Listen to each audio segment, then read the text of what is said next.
কেমন আছো বন্ধুরা? ওয়েলকাম টু বেঙ্গল স্টাডি আড্ডা ইউটিউব চ্যানেল। আচ্ছা, তোমরা কি কখনো ভেবেছো দিন কেন হয়? আর কেনই বা রাত? কেনই বা সূর্য ওঠে? আর কেনই বা চাঁদ? আমাদের সৌরজগতের কেন্দ্রে আছে সূর্য, যাকে কেন্দ্র করে ৮টি গ্রহ ক্রমাগত ঘুরছে আদি অনন্তকাল ধরে। আমাদের পৃথিবীও অন্য গ্রহের মতনই একটি গ্রহ। সেও তার অক্ষের উপরে ভর দিয়ে ক্রমাগত পশ্চিম থেকে পূর্বে ঘুরে বেড়াচ্ছে। এইভাবে ঘুরতে ঘুরতে পৃথিবীর একটি অংশ সূর্যের দিকে থাকে এবং সাথে অপর একটি প্রান্ত থাকে সূর্যের বিপরীত। স্বাভাবিকভাবেই সূর্যের দিকে থাকা অংশটি সূর্যের আলোতে আলোকিত হয় এবং অপর প্রান্তে সূর্যের আলো পৌঁছতে না পারার জন্য অন্ধকার থাকে। পৃথিবীর যে অংশটি সূর্যের আলো পায় সেই অংশে দিন সংগঠিত হয় এবং অপর প্রান্তে রাত সংগঠিত হয়। ২৪ ঘন্টায় পৃথিবীর একটি দিক থাকে সূর্যের দিকে, যার আরেকটি দিক থাকে তার বিপরীত, অর্থাৎ দিন ও রাত মিলে হয় ২৪ ঘন্টা।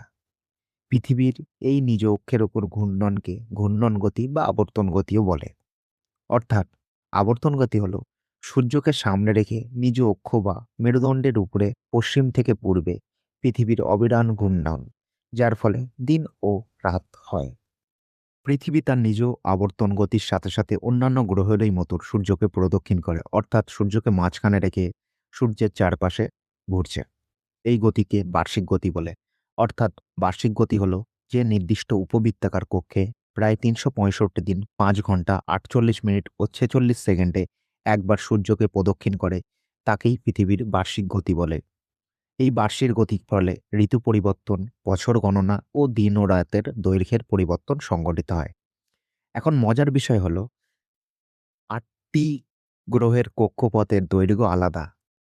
সেজন্যই প্রত্যেকের বার্ষিক গতি ও আবর্তন গতি ভিন্ন হয়।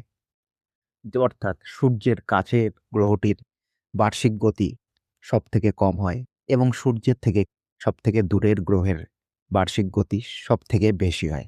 আমাদের ভিডিও আপনাদের ভালো লাগলে লাইক, শেয়ার এবং সাবস্ক্রাইব করবেন এবং পাশে থাকা বেল আইকনটি অবশ্যই প্রেস করবেন। ধন্যবাদ।